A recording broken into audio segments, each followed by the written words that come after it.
You ever notice a door in your building you swear wasn't there yesterday? I did, and I wish I'd never opened it. I've lived in the same apartment complex for 3 years. Did nothing special, just a faded brick building with creaky elevators and neighbors who mostly keep to themselves. I know every hallway, every weird stain on the carpet, every flickering light. Or at least I thought I did. Last Monday I was coming home late from work. The elevator was out again, so I took the stairs up to the 4th floor.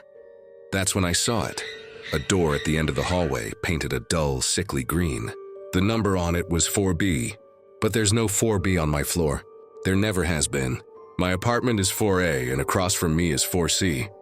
I've walked this hall 1,000 times. I would have noticed a door. I stopped and stared at it, feeling a weird pressure in my chest like the air was thicker near that door. I almost laughed it off. Maybe the landlord was finally renovating, or maybe I was just tired. But as I fumbled for my keys, I heard something from behind the green door. A soft, rhythmic tapping, like someone drumming their fingers on wood. Then a whisper so faint I thought I imagined it. "Come in." I didn't sleep well that night. Every time I closed my eyes, I saw that door. The next morning, I checked the hallway. The door was still there, but now the number was gone. Just a blank green door at the end of the hall. I asked my neighbor, Mrs. Patel, if she'd noticed anything strange. She just shook her head and hurried inside, glancing over her shoulder like she was afraid of something. That night, the tapping started again, louder this time. Pressed my ear to my own door and I could hear it. Tap, tap, tap, then a pause, then 3 more taps. I tried to ignore it, but curiosity got the better of me. I crept down the hall, heart pounding, and put my hand on the green door's knob. It was ice cold. I turned it. The door swung open without a sound. Inside was a narrow hallway, much longer than should have fit in the building. The walls were covered in peeling wallpaper, patterned with twisting vines. The air smelled damp, like earth after rain. At the far end, a single light bulb flickered, casting long shadows. I should have closed the door and walked away, but something pulled me in. I stepped inside and the door shut behind me. The tapping started again, echoing down the hall. I called out, "Hello?" My voice sounded small, swallowed by the darkness. I walked toward the light, each step making the floorboards groan. The hallway seemed to stretch, getting longer with every step. I turned around, but the door was gone. Just endless hallway behind me. I started to panic. My phone had no signal. I tried to retrace my steps, but the wallpaper was different now. Faces hidden in the vines, eyes watching me. The tapping grew louder, faster, like something was running toward me.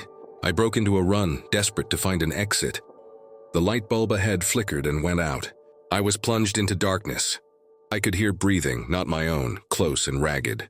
I pressed myself against the wall, trying to stay quiet. Then a voice whispered right in my ear, "You shouldn't be here." I bolted forward, hands outstretched, and suddenly I was falling.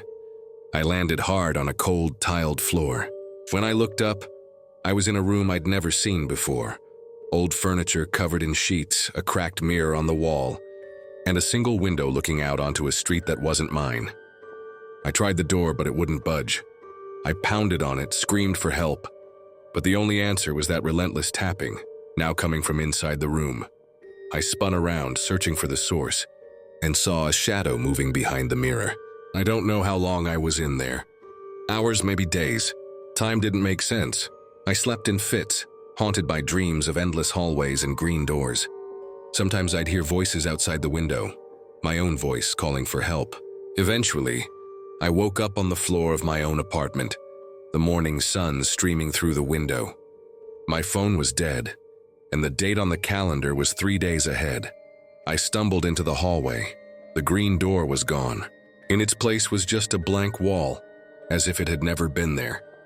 I tried to tell my neighbors, but they just looked at me with pity. Mrs. Patel said I must have had a bad dream, but I know what I saw. I know what I heard. Sometimes late at night I still hear the tapping.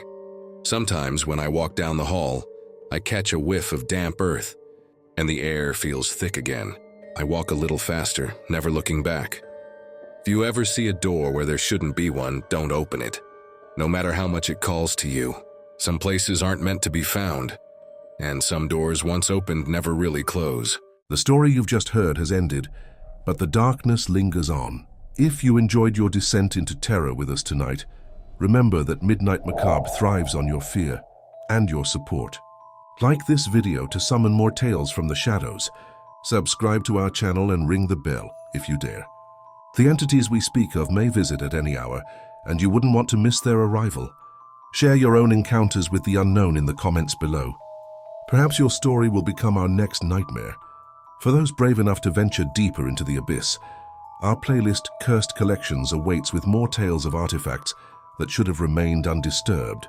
Until next time, remember, not all stories are fiction and not all listeners are human. Sleep well if you can.